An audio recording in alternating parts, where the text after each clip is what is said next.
2. Wibwobbers, Robbett here. Today doesn't bring us an event, but it does bring Whismellowman to score attack, and that means a complimentary attack bonus in the form of Toadal Dude Awoken. Toadal Dude Awoken is a tough area popper, gets a 0 watch bonus, and tops out at level 50 with 453 hit points and 630 attack, with 107 ultimate points at level 7. Since this is a light week in terms of content, I'm going to talk about score attack for a little bit before we attempt to pull Toadal Dude Awoken from the crank.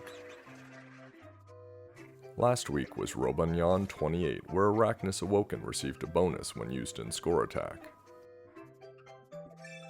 Robonyan 28 is a tough ball popper who maxes out at 448 hit points and 635 attack with, just like Toadal Dude Awoken, 107 ultimate point rating.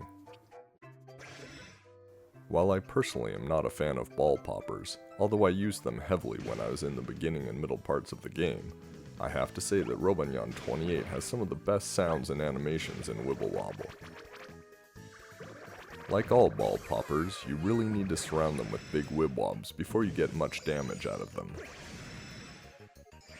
One interesting fact, however, is that if you're playing a mission where a star requires finishing with a ultimate move, using one of a ball popper's balls counts as using a ultimate, unlike other yokai where it is triggering the ultimate itself.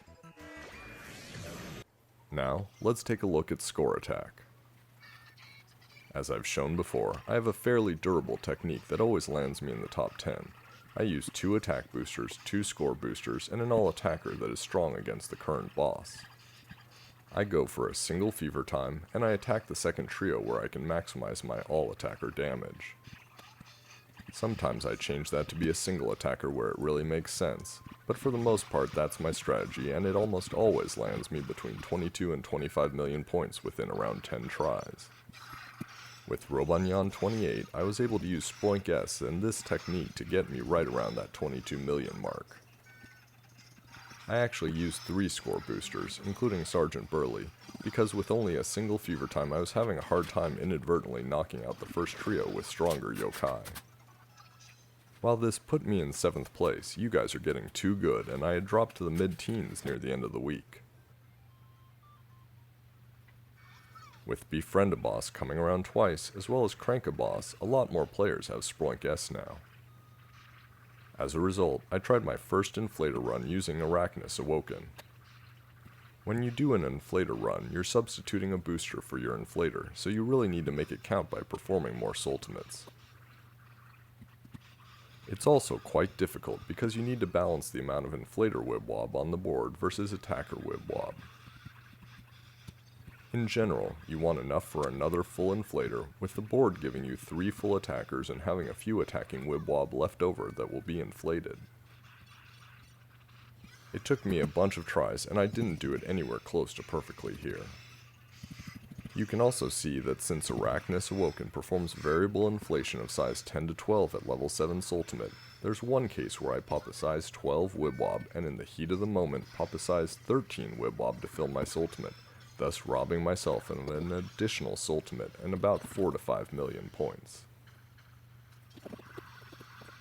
In the end, thanks to the Arachnus Awoken bonus of 10%, I was able to hit 25 million in 8th place, which slid to 9th by the end of the week. Alright, it's time for me to take a max base crank, throw a bunch of Y money at the Crankakai, and see what we pull this week. One important note, the announcement for Toadal Dude Awoken does not say there is a high drop rate, and I've confirmed that. While Arachnus Awoken was around 12%, or 1 in 8 pulls for a maxed crank, Toadal Dude Awoken is about half of that. Still, that's much better than our initial SS rank Whismellowman, but hard nonetheless. These days, with content being so spread out, it's getting harder and harder to crank these rare yokai. As you max out more of your crank, you're going to find that you're getting a lot of X-Borbs. The more content that's added at the same time, the easier it is to pull at least something good with most cranks. Thanks for watching, and let me know if you enjoyed the score attack portion of my video in the comments. As always, subscribe to me on Twitter and YouTube for the latest information on Wibble Wobble. So long, and good luck with the crank.